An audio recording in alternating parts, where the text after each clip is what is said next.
the most dangerous women in Maryland. They are murderers, dealers, and thieves. I've been shot at. You go through that through the game.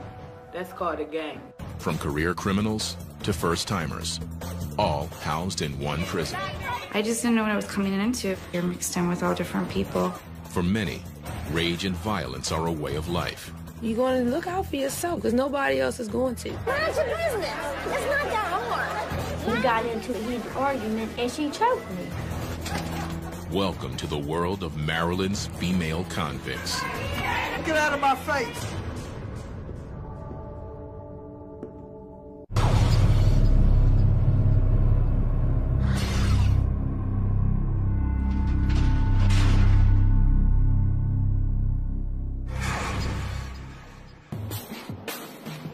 Jessup, Maryland, outside of Baltimore. Home to the only prison for the state's female felons. Killers, kidnappers, addicts. They all land here at Maryland Correctional Institution for Women, or MCIW. Never mind, my lover. I'll be home soon. Come on, Sister Avenue, WC, what it is? They never stop coming. Each year, about 1,300 inmates pass through the prison's intake center, where they are strip searched, interviewed, and assigned a place in the system. Many come fresh off the brutal streets of Baltimore, a city just 15 miles north of the prison and one of the most violent in the nation. I've been shot at, you know. It's just crazy. You go through that through the game. That's called a game. I put a gun into my face. I never liked her. Thank you, Jesus, that the gun ain't go off, or I would have been over here for life. At MCIW, these new arrivals will live alongside every type of felon. 900 offenders are housed here, minimum to maximum security, the highly aggressive with the low risk, all mixed together. With the right. And something else to cut. Some inmates have more trouble than others adjusting, like Paris Pratt. It's tight.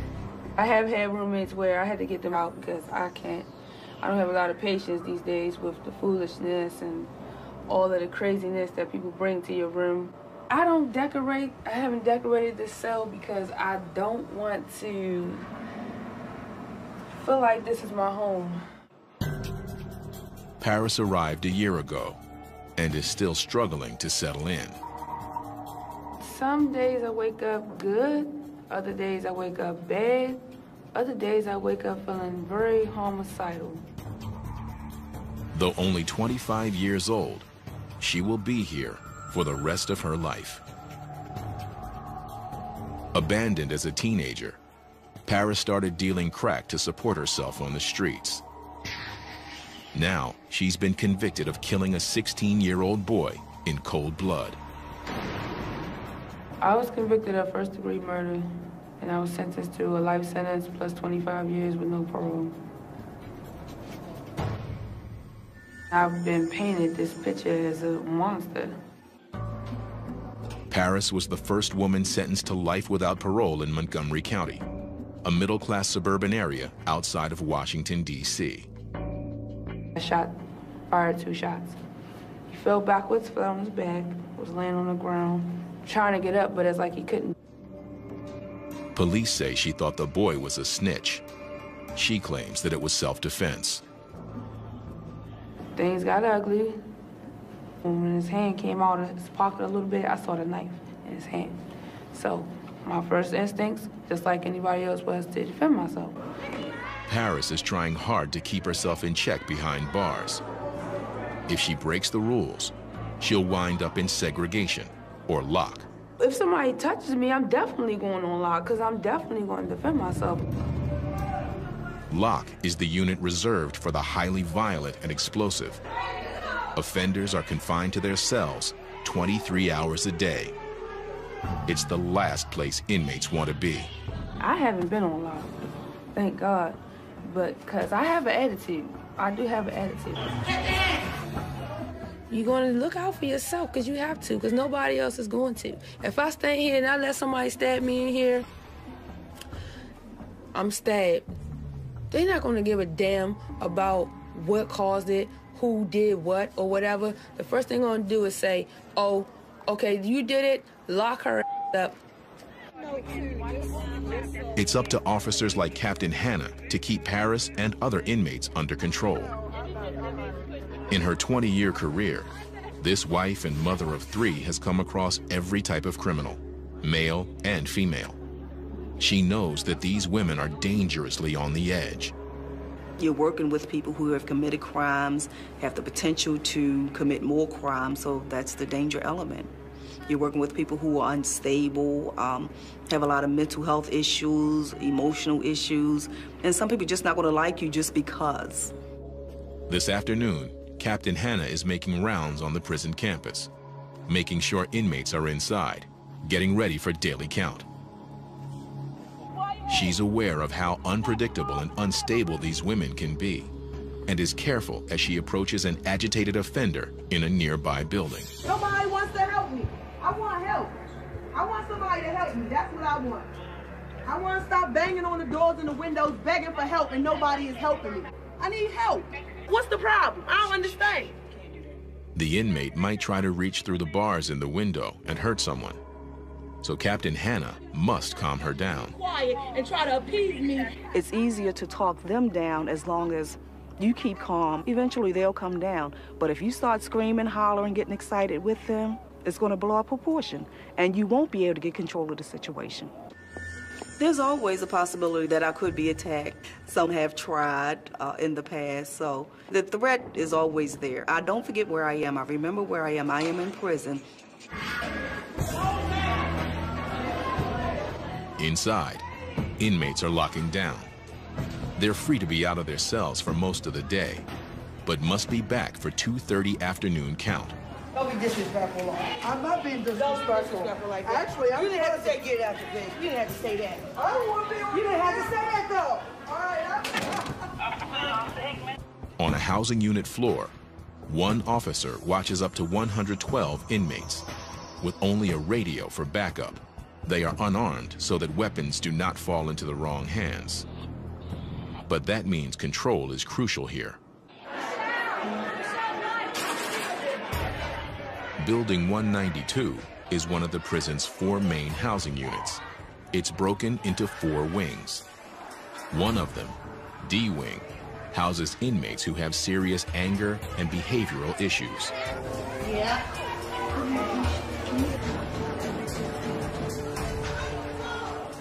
I mean, it's just a bunch of chaos. People banging on the door. She wants to kick and bang, scream, cuss out the police, or cuss out the inmates walking past her door. Whatever, just stuff like that. Inmate Christy Seal has trouble getting along with others, so she lives alone in her 8x5 cell. I got anger issues real bad, and me dealing with my anger issues, I couldn't be somebody's roommate. Christy is serving a 5-year sentence for attempting to sell crack. This marks Christy's 3rd trip to the prison. An addiction to crack cocaine keeps bringing her back. I can't stop getting high. It's just, I guess it's a mind over matter thing. But Christy is determined to make this her last trip to MCIW. She hopes to earn her high school diploma while behind bars. She's also working hard to get out early. For the first time, a family is waiting for her on the outside. All my life, I've never had my mother. Now I'm 33 years old, and now my mother's decided at 51 years old, she wants to decide to be a mother to me.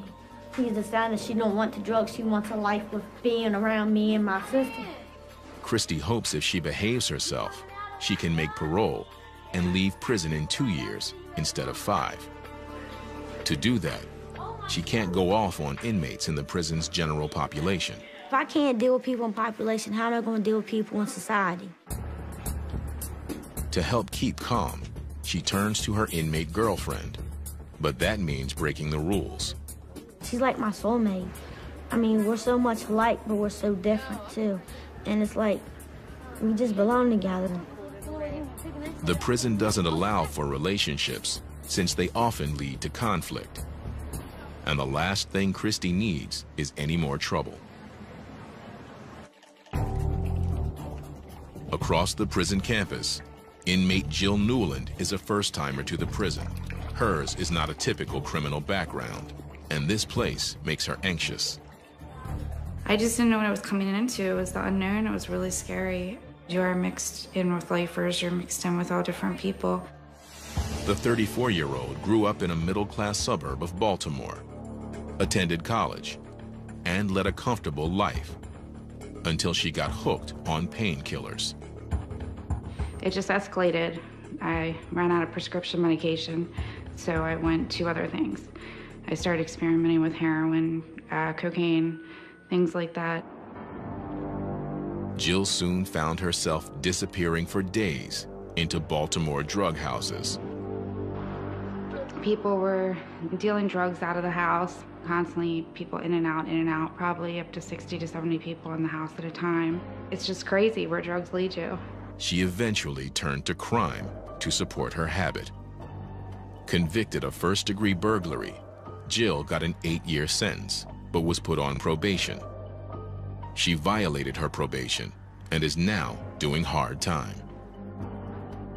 Prison is tough enough for first-timers, but for Jill, it's proving even harder.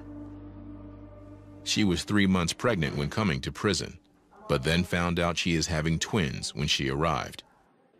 I didn't know I was having twins till I got down here. So it was a joyful occasion, then it was sad. The girl we're gonna name Savannah Hope, and the boy is gonna be Jacob. Jill already has a 3-year-old daughter and a 1-year-old son, both of whom live with her husband. My two at home, I don't really talk about that much. It's like a sore subject because I sit there and it's hard to deal with. You know, one day I was there, the next day I'm gone. I really wasn't being a good mom because a good mom doesn't get high. In this prison, pregnant inmates are treated like everyone else. I thought like they'd have a whole little pregnancy area and like, you know, just I thought it'd be different. Not where you'd be mixed in with general population. I was nervous about that at first because I was thinking if there was a fight, you know, it's very easy for me to, you know, get bumped into. Anything could happen, and yeah, that scared me.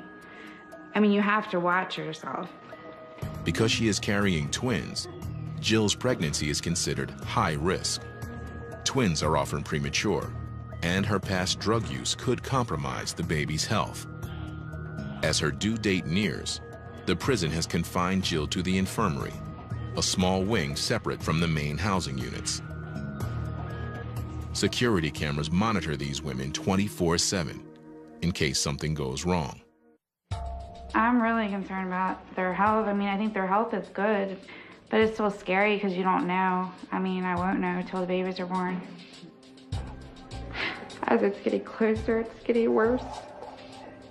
But I can't do anything about it, so I've just tried to deal with it. I have to take it one day at a time and just hope for the best. But Jill will have to deal with far more than she expects in the days to come.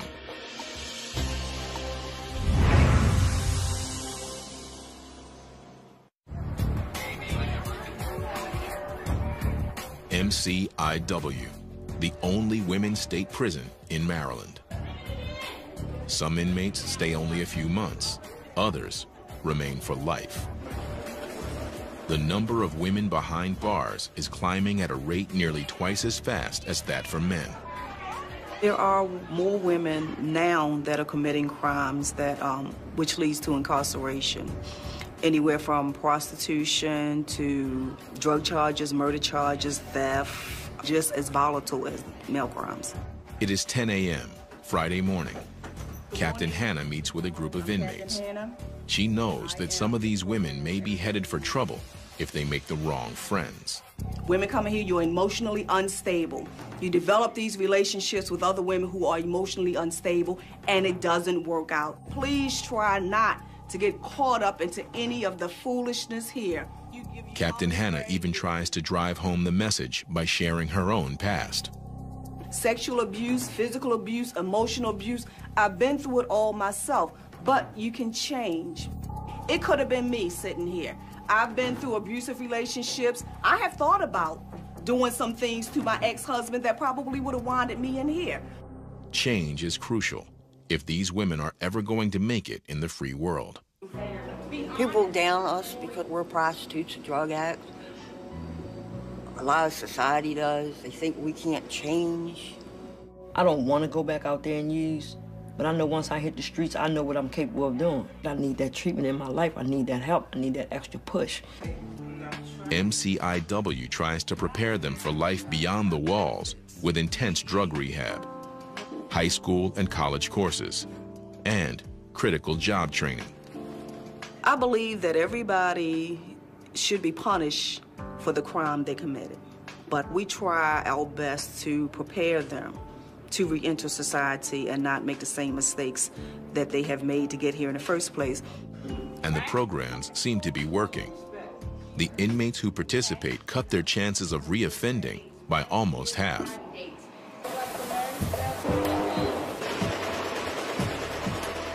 The prison sew shop offers some of the best training.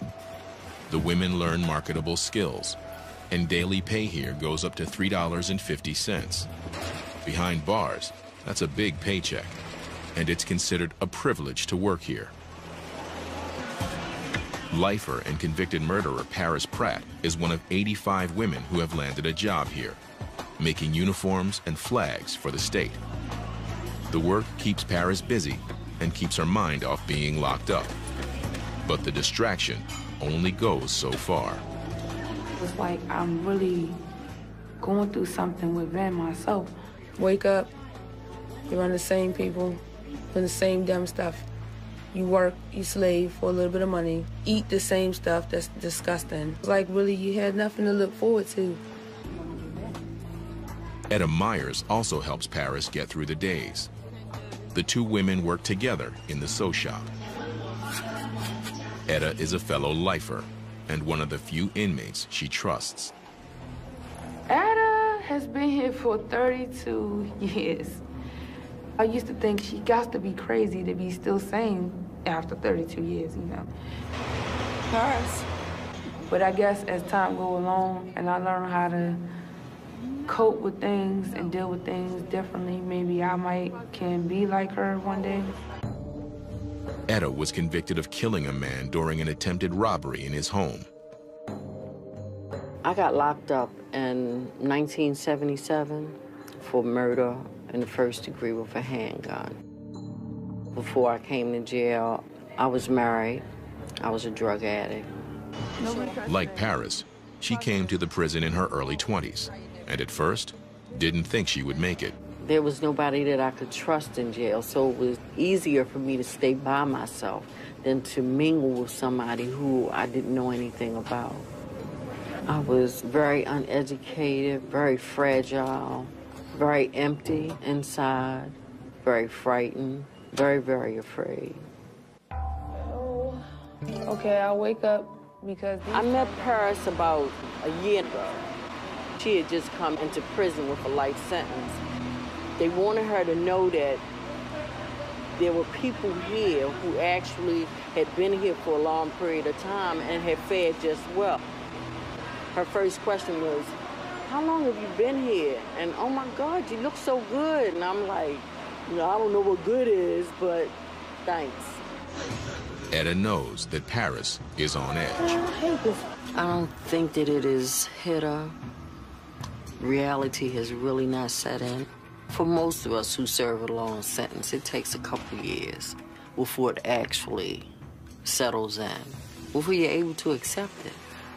For the people that don't accept it, it's going to be really hard because life is hard in jail. They can get caught up in the madness and the negativity, and that'll only allow them to go to mental health and on lock. Etta hopes Paris can handle life behind bars without succumbing to madness or violence. She watches Paris closely, especially in the prison sew shop, where the edgy young inmate handles sharp tools. She doesn't want to see Paris or anyone else get hurt.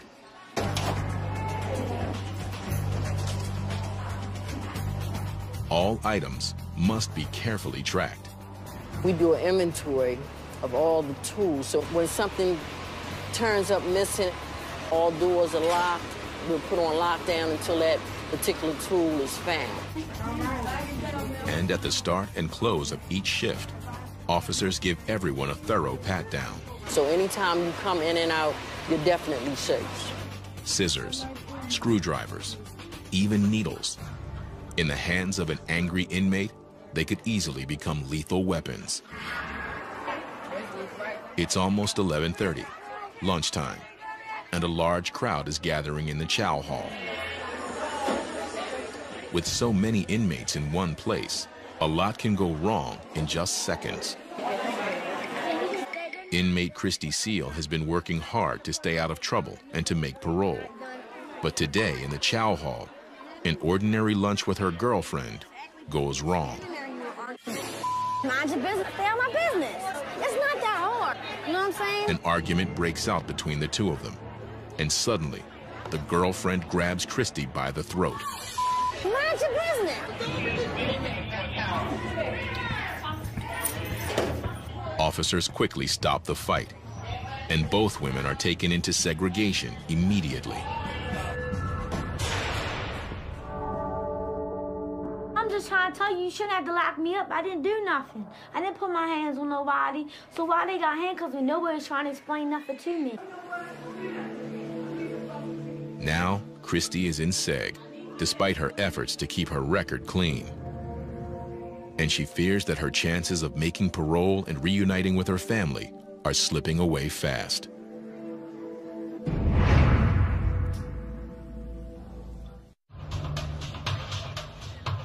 Thursday morning at Maryland Correctional Institution for Women.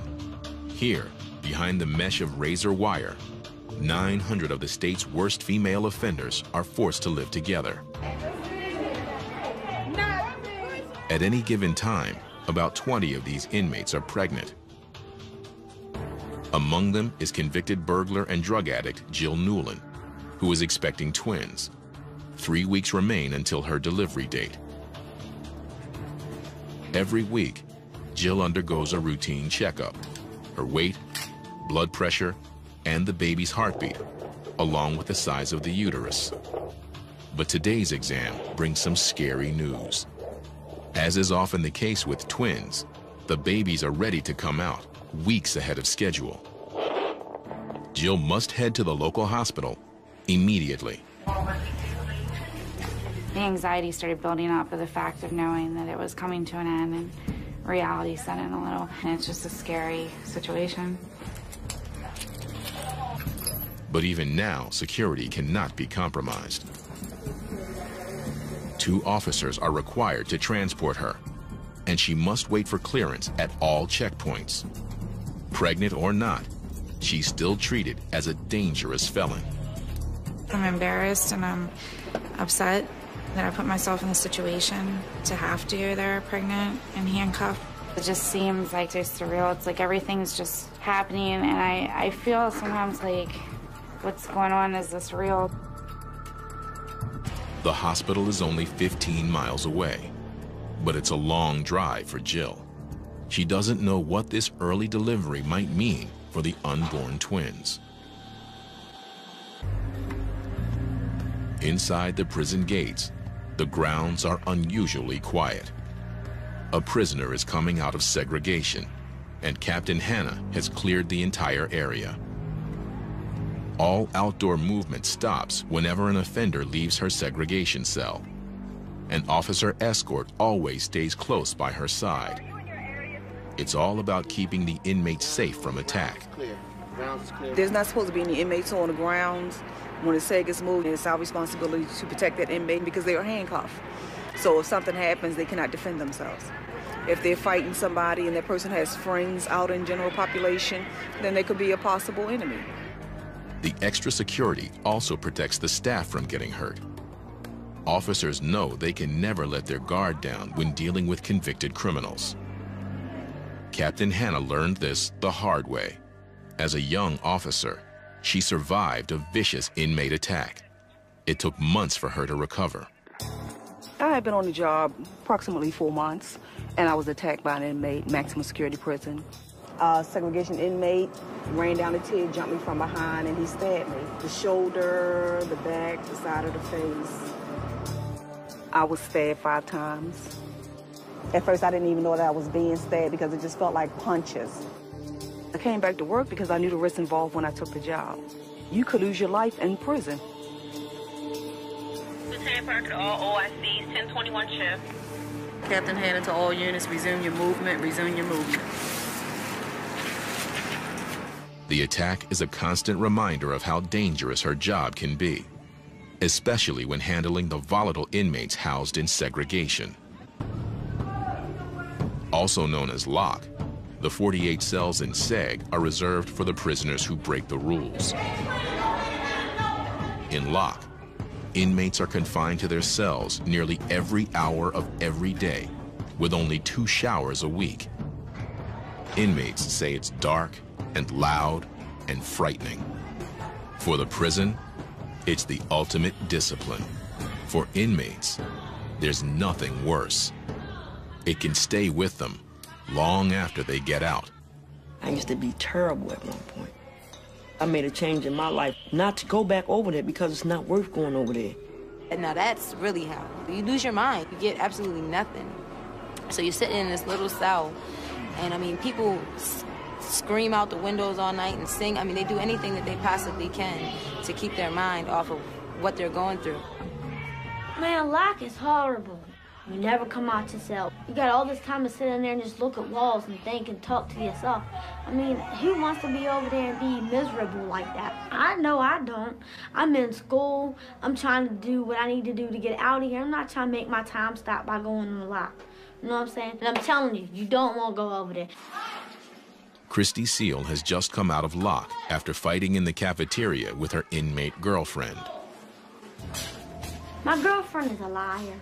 I'm finding out a lot of things that she's doing, being sneaky, being phony with stuff. I found out she was telling somebody that I need her. I don't need you, miss. Are you crazy? And we got into it in the cafeteria, and we got into a heated argument, and she choked me. This was Christy's first trip back to SEG in months. Luckily, she was cleared of all charges this time. The prison ruled the instigator was Christy's girlfriend, who remains in lock. She's always putting her hands on me. There's a scratch mark on my neck where it's healing up right there. She did that. You know what I'm saying? So I'm constantly smacking her back because I'm not going to just keep allowing you to put your hands on me and think I'm not going to smack you back. Hearing about the fight with her girlfriend, Captain Hanna brings Christy in for a talk after she is released from SEG. So what do you plan to do now? I'm going to try to stay away from her. And I did say try. We do not condone these relationships, but we know they do happen. And it doesn't work out. There are fights. The women may do certain things or act certain ways towards other inmates just to make this particular one jealous, and it creates a lot of problems. My anger took over because I couldn't. It felt like I couldn't breathe. I felt like everybody was ganging up on me. Mm-hmm. You have to be able to handle your anger issues. What do you have planned for when you leave here? If you don't have a plan, you're going to be back here. What about your education, college degree? Do you have your high school diploma? I can't get it. Well, why? Because I ain't smart enough yet. Yes, you are. Don't say that. I mean, I waited till I was an old lady before I got my bachelor's degree, but I did it. Issues come about. Hanna reminds Christy that she needs to stay focused on getting out and staying out of prison. That I want you to focus on. You're going to be okay. I just want you to focus on you. Yeah. You getting better. You healing emotionally. Because when you leave, and you will be leaving, I want you to stay gone. I do too. Yeah, because I'm tired of seeing you in here. I'm tired of seeing myself in here. I'm tired of seeing myself in here. Christy is going to work hard to avoid any more trouble. But while Christy is now out of SEG, 25-year-old murderer Paris Pratt has landed there for the very first time. She's been accused of spitting on another inmate, which is a serious offense here. Major Carrington is a 21-year veteran of MCIW. She leads the team that is investigating the case. Spitting on somebody is considered assault because that's another person's body fluid being put on somebody. Spitting, throwing urine, throwing feces, that's considered assault. It started innocently, with Paris and a friend horsing around. But then it got out of hand. Because the case involves assault, both inmates will stay on lock until officers sort out the truth. Paris says she was unjustly accused. Nobody even cares enough to actually look into something and find the truth in it. And I think it's unfortunate that I have to sit in here and do all of this time and go through all of this and be miserable in here. Paris has never been in segregation before, and it sometimes makes inmates more unstable and more violent. Something's gonna have to give because I just can't live like this. I have so many bad days in here because I have never seen nothing like this before. This is really hard for me to really cope in this place. If found guilty, Paris could be in lock for weeks. And for a lifer already on edge, it could prove too much to handle.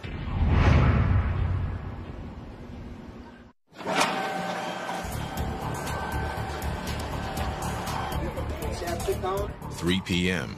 at Maryland Correctional Institution for Women. A new shift takes over. And for their own safety, officers conduct a careful shakedown of the cell houses. Every day, every time a shift change, each officer that comes on, they have to do a search of the common areas. Officers regularly shake down individual cells, but inmates also like to stash contraband, such as razors and drugs, in the common areas. If they want to hide it for somebody else to get, they'll hide it in the common area. That way anybody can go get it. There's no claim to any specific person, so if you find it in the common area, you cannot say this belongs to this particular inmate. You can do it. They're very creative in how they hide things. They would hide stuff inside the trash can because they know nobody really wants to put their hands on that because that's unsanitary. They can hide stuff behind the paper, so you have to look under that to make sure that there are no razors, tobacco, or anything hidden behind that. You have marijuana, heroin, pills, and a lot of times women will take other people's drugs, psychotropic drugs, just to get high. If they know that you're constantly searching and that you're being consistent with it, then they're less likely to hide it in these areas. Those caught with dangerous contraband end up in segregation or lock with other rule breakers. Like inmate Paris Pratt, who is just getting out from a 1-week stay on an alleged assault charge. But she's not out of trouble yet. The prison concluded that Paris did not spit on anyone and has dropped the assault charge. But she still faces a hearing on a related violation from that night: aggressive horseplay. If found guilty, the inmate is in danger of seeing more seg time. The charge sounds relatively harmless, but the prison knows how easily things can escalate here. Hearing Officer Barthlow oversees these disciplinary cases. It starts out as some minor type of play, but then someone takes offense to what's occurring in the way of too hard of a bump or some comment being made, and then the fists start flying. Sometimes, prisons allow another inmate to act as a sort of representative for the accused. She argues on Paris's behalf and ensures that she is treated fairly. During these sessions, the inmates must be heavily restrained. We've had incidences in the past where inmates have not been shackled, where either the hearing officer or the officer assigned to the hearing was injured, with someone becoming upset and becoming physical as a result of the decisions that are made. Hearing Officer Barthlow reads the report from that night. At approximately 6:40 p.m., while observing inmates returning from dinner, I observed inmate Paris Pratt, 923-505, and Crystal pulling each other's shirt and chasing each other recklessly. I ordered them to stop horseplaying and ordered them to go into the building. This is not a violent act. It's not a... The inmate representative defends Paris, claiming she played no real part in the incident. So in this case, Ms. Pratt actually did not do anything. They were coming from dinner. She was on her way into the building. She did not, was not reckless in any manner. But this isn't the first time Paris has been in trouble. She's had 3 similar violations in the past, and given her record, Hearing Officer Barthlow is not convinced. Ms. Pratt, after weighing what your representative has presented here through her arguments, what the institution has presented through its evidence, I will find you guilty of the violation of 501. You're obviously having some problems with the rules and your adjustment here. If you don't work with the system, then the system, there are consequences to pay. And if you are found guilty of another violation within the next 3 months, it's mandatory that the hearing officer must impose segregation. That's disciplinary segregation. All right? Paris is lucky, but now walks a very thin line. If she breaks a rule again, Paris returns to lock immediately. Should I be happy? I don't have nothing to say right now.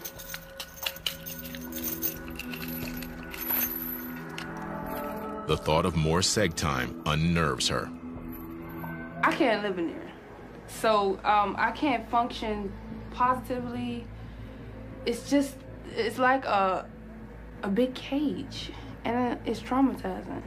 I went crazy over there. I mean, I didn't know what to do.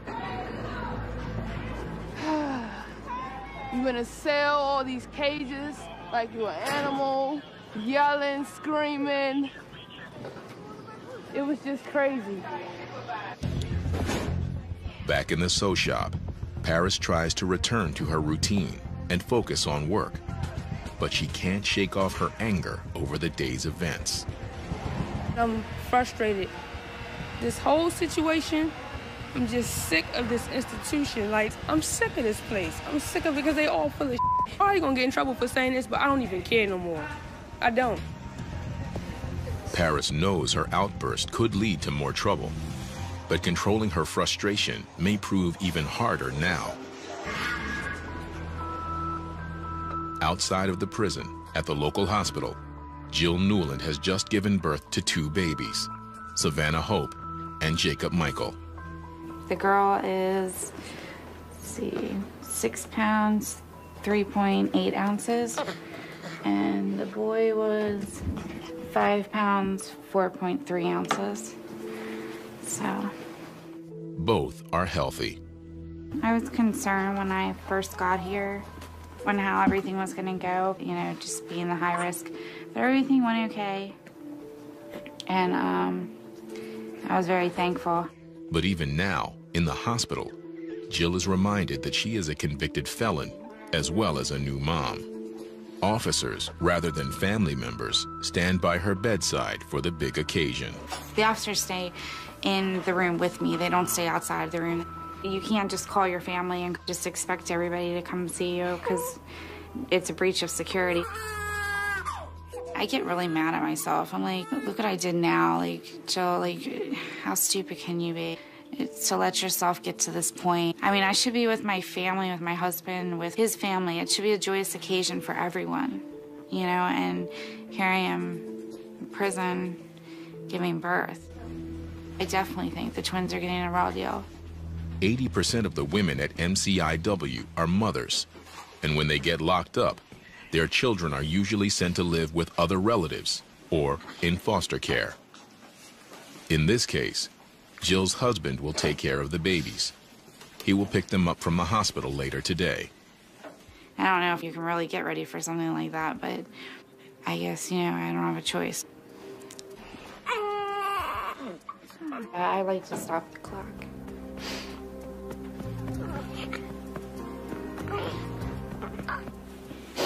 Sorry. It's a hard thing to go through.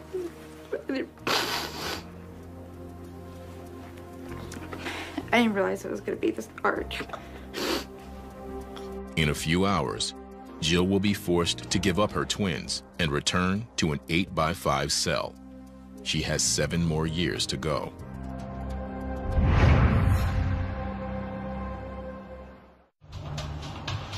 Friday afternoon at Maryland Correctional Institution for Women. Inmate Christy Seal can't manage to stay out of trouble. This time it wasn't her girlfriend. It was a run-in with the prison therapist. At their weekly meeting, Christy accused the therapist of letting her down and lying to her at the top of her voice. I'm not going to just accept them to talk to me any old kind of way. And I already have an anger issue. She already knows that. And then she just aggravated me to the point where I blew up in her office. They know that I don't put up with they bull. Christy knows she may have hurt her chances of getting out early and reuniting with her mother and family. I've been doing so good, and I don't want to lose my winning streak of doing the right thing and making me feel like I'm a loser again. I'm trying to better myself. It's just time for me to do something different with myself. So you coming to the sessions tonight? I used to never cared, and now I care because I have a family to go home to. I got a family that's waiting for me. That's something I ain't never had. I can't mess up for them. I'm trying to go home to be with them. Captain Hannah sees inmates like Christy all the time who need real guidance to turn their lives around. Sometimes it takes a couple of times just to get it right. It takes a couple of times just to realize this is not a joke. I need to get my life in order. You do what you can to help them out. Inmate and new mother Jill Newland is back in her cell. Her newborn twins are gone, taken home by her husband. The baby just talks to me on the phone all day, you know, and then I want to talk to the babies 100 times a day, and they can't talk back. I miss the twins a lot, but right now it's like split emotions because I really want to be with my kids, but at the same time, I keep saying, what good am I to my kids like that, you know? And you're not. You can't take care of children and be high. Jill is ready to return to the prison's intensive drug treatment program. She's fiercely determined to stay clean for good. I actually do feel like it's a fresh start. I think if I just stay positive and just keep trying to do the things I need to do to stay focused, I'll be okay. I want to be clean. I want to do the right things. To help keep inmates like Jill focused, the prison offers a unique program for new mothers. Once a week, they can get a special visit where they openly hold and play with their babies. For 2 hours, they can be parents. If Jill stays on track, she'll see the twins, and the visits will remind her of why she needs to change. But while Jill Newland will eventually go home, convicted murderer Paris Pratt will not leave here, ever. These days, Paris has been staying out of trouble and out of luck, but she's only served 1 year of her life sentence. I don't know if I'm going to adjust to life here. One day I could say I'm going to adjust to life. The next day I could say I might take my own life because this is not living. This is just existing. I just don't think I can do it in here. I really don't. To keep herself sane, Paris will continue to look to fellow lifer Etta Myers. It's a pretty frightening experience. I think that she'll come along, but I think that it's going to take some bumps and bruises along the way. It's going to take some time for her to accept the reality that she may be here for a very long time. I was going through it, so I probably will get there. If I have to be here for years and years and years and years, you know what I mean? You have no other choice because you have to deal with it, but I'm just not there yet. Only time will tell if Paris can adjust. Everybody has an issue. When they come in here, there's a reason why they did what they did. And what we try to do is to help them, to process it, to look at ways that they can change within. Officers like Captain Hannah try to help the inmates find their way. I don't think that we should ever give up on people. I feel that my mission and my purpose is to help hurting women. Even just through caring, just being a kind of a decent kind of human being. Day after day, Maryland's female felons continue to fill the cells at MCIW. Whatever their crimes, the prison and the officers give these troubled women the chance to change their ways. But in the end, it's a choice each inmate must make for herself.